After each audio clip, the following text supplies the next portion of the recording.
Hej sammen og velkommen til endnu en ny video her på kanalen. Jeg har sådan en ting i hånden nu, som I ikke kan se hvad er.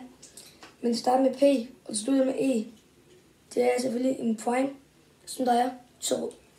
Det er første gang, jeg smager en prime, som der ikke er blå, rød, eller rød, hvid, blå og lysegrøn.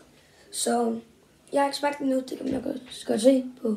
Ja, det er helt lige oppe i toppen, så jeg åbner. Det er en ny vane, jeg har fået, hvis nogle gange ser jeg godt det her. Det er meget irriterende. Den dufter. Det med støvbær og watermelon. Så lad os se, hvad det kan.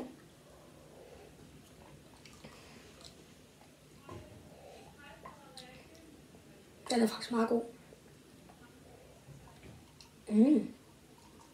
Den smager på en måde en lille smule af blue raspberry.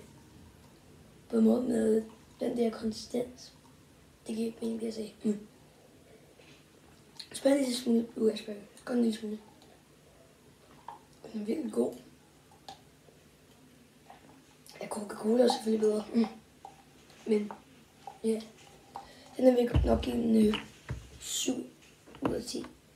Så det var alt det for den her video. Så bare ses på næste.